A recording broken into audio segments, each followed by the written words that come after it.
にちは。銀座成功堂斉藤久志です。日本刀の美、今回は刀の手入れ方法をご紹介させていただきます。刀をすでにお持ちの方、これから刀をお持ちになる方、ぜひご覧いただきたいと思います。よろしくお願いいたします。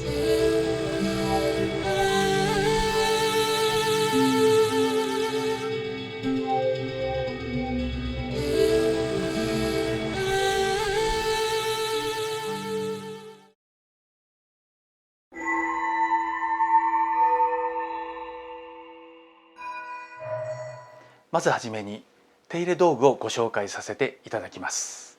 こちらから目釘抜き、こちらはですね、柄から刀身を抜くときに目釘を抜く道具になります。そしてこちらが刀剣油、手入れが終わりましたら最後刀身に塗る油でございます。油には2種類ございます。透明なこちらのものが刀剣油、そして黄色い色をした植物性の油で長寿油、この2種類がございます。そしてこちらが練る、こちらの練るにですね、油を染み込ませ、最後刀身に油を塗ります。そして拭い紙、こちらが包丁でございます。刀剣専用の拭い紙になります。でこちらをですね、ご使用前によく揉んでいただいて柔らかくしていただいてからご使用いただきます。そして打ち粉、こちらはですね、研ぎ師さんが研ぎをした時に出る研ぎ汁、こちらをですね乾燥させて、細かい粒子を集めたものが打ち粉になります。そしてティッシュ、こちらはですね一番最初に刀身に油がついておりますので、その油を拭う時にまずティッシュを使っていただきます。人によってはですね専用の布のようなものを使う方がいらっしゃいますが、それはどちらでも構わないと思います。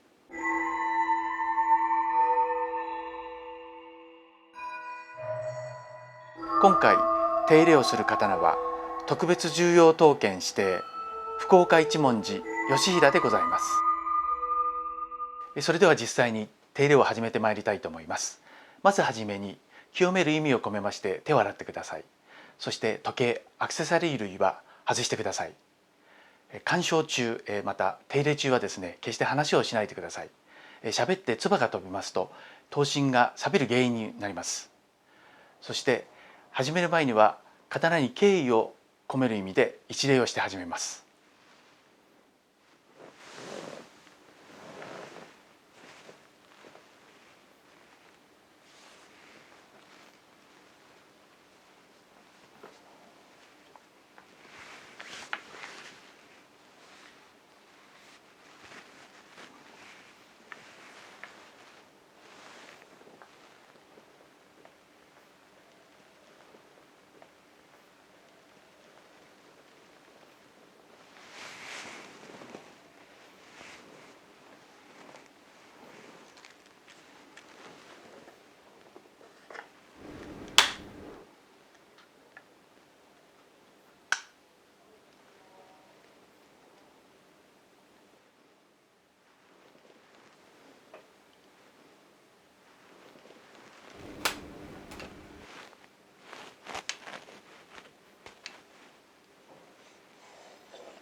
かがでしたでしょうか。日本刀は正しい手入れ方法をしていただければまず錆びることはございません。そして日本刀は我々が世界に誇れる大切な宝物です。